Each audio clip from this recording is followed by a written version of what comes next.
നരേന്ദ്രമോദിയുടെ ദൗത്യവുമായി ശശി തരൂർ വിദേശത്തേക്ക്. UK, Russia, Greece എന്നീ രാജ്യങ്ങളിലാണ് സന്ദർശനം.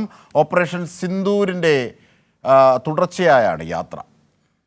വിവരങ്ങളുമായി സിബി ജോസഫ് ഞങ്ങളുടെ പ്രതിനിധി ചേരുന്നു. സിബി, ഇത് സിന്ദൂരിൻ്റെ ഭാഗമായുള്ള യാത്ര എന്നത് സാങ്കേതികവും ഔദ്യോഗികമായ ഒരു വേർഷം മാത്രമാണ്. പക്ഷേ ശശി തരൂർ കോൺഗ്രസിനുള്ളിൽ നേരിടുന്ന വിഷയങ്ങൾ, ഇപ്പോൾ ശശി തരൂരിൻ്റെ രാഷ്ട്രീയ നിലപാടുകൾ, ഇതൊക്കെ ചോദ്യം ചെയ്യപ്പെടുന്ന ഒരു ഘട്ടമായി കൂടി ഇത് ഉയരുകയാണ്. എന്തൊക്കെയാണ് ഇതിൻ്റെ സമഗ്ര വിവരങ്ങൾ? അജംഷാദ്, അത് തന്നെയാണ് ഇതിൻ്റെ ഒരു രാഷ്ട്രീയ വശം എന്ന് പറയുന്നത്. പ്രത്യേകിച്ച് കോൺഗ്രസിൽ വലിയ പ്രതിസന്ധിയാണ് ശശി തരൂർ തീർത്തുകൊണ്ടിരിക്കുന്നത്. പ്രത്യേകിച്ച് വിദേശ യാത്രയുമായി ബന്ധപ്പെട്ടുകൊണ്ട് നേരത്തെയും ഈ ഓപ്പറേഷൻ സിന്ദൂരിൻ്റെ ഭാഗമായിട്ട് ബന്ധപ്പെട്ടുകൊണ്ട് നടത്തിയ മോദി സ്തുതിയും മറ്റുമെല്ലാം തന്നെയും കോൺഗ്രസിൽ വളരെ വലിയ പ്രതിസന്ധി സൃഷ്ടിക്കുകയും വലിയ അതൃപ്തിക്കും കാരണമായിട്ടുണ്ട്. മാത്രമല്ല, രാഹുൽ ഗാന്ധി നടത്തുന്ന പല പ്രസ്താവനയ്ക്കും എതിരായ ഒരു സമീപനം ശശി തരൂർ സ്വീകരിക്കുന്നതും വലിയ അതൃപ്തിക്ക് കാരണമായിട്ടുണ്ട്.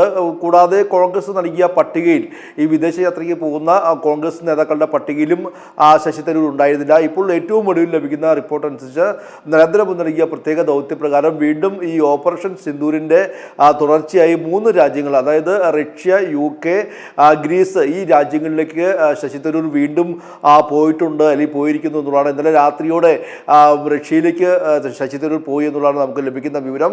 ഇതിൽ ഏറ്റവും പ്രധാനപ്പെട്ടത്, നേരത്തെ ഈ അമേരിക്ക അടക്കമുള്ള രാജ്യങ്ങളിൽ ഈ ഓപ്പറേഷൻ സിന്ദൂരിൻ്റെ ഭാഗമായി പോയി തിരിച്ചെത്തിയ ശേഷം പിന്നീട് നരേന്ദ്രമോദി നടത്തിയ അത്താഴ വിരുന്നിൽ ശശി തരൂർ പങ്കെടുത്തിരുന്നു. അതുകൂടാതെ ചില റിപ്പോർട്ടുകൾ തയ്യാറാക്കി തരൂർ മോദിക്ക് നൽകുകയും തരൂരും മോദിയും തമ്മിൽ 1 മണിക്കൂറോളം കൂടിക്കാഴ്ച നടത്തിയിരുന്നു.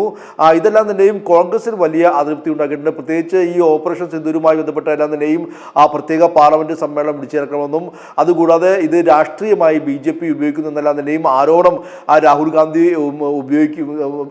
നടത്തുമ്പോഴും അതിനെതിരായ ഒരു സമീപനം ശശി തരൂർ, പ്രത്യേകിച്ച് കോൺഗ്രസിന്റെ പ്രവർത്തക സമിതി അംഗമായ ശശി തരൂർ സ്വീകരിക്കുന്ന വലിയ അതൃപ്തിക്ക് കാരണമായിട്ടുണ്ട്.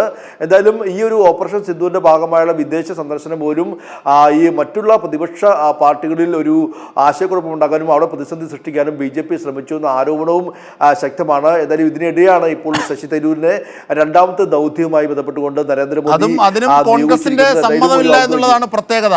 ഈ ദൗത്യത്തിനും കോൺഗ്രസിന്റെ സമ്മതമില്ല. ആദ്യഘട്ടത്തിലും ഇല്ലായിരുന്നു, അത് പിന്നീട് കോൺഗ്രസിന് നൽകേണ്ടി വന്നതാണ്. പക്ഷേ ഈ ഇപ്പോഴത്തെ യാത്രയ്ക്കും കോൺഗ്രസിന്റെ സമ്മതമില്ല എന്നുള്ളതാണ്. ഇപ്പോൾ കോൺഗ്രസിന്റെ പ്രവർത്തക സമിതി അംഗമായ ശശി തരൂരിന് മോദിയുമായാണ് അടുപ്പം എന്ന് കോൺഗ്രസ് നേതാവ് ശ്രീ രാജ്മോഹൻ ഉണ്ണിത്താൻ പരസ്യമായി പറഞ്ഞതാണ്. അപ്പോൾ ഇങ്ങനെയൊക്കെയുള്ളൊരു ഘട്ടത്തിലാണ് പുതിയ ദൗത്യവും മോദി തരൂരിനെ ഏൽപ്പിക്കുന്നത്. ഇതിൻ്റെയൊക്കെ സമഗ്ര വിവരങ്ങളാണ് സിബി ജോസഫ് നൽകിയത്.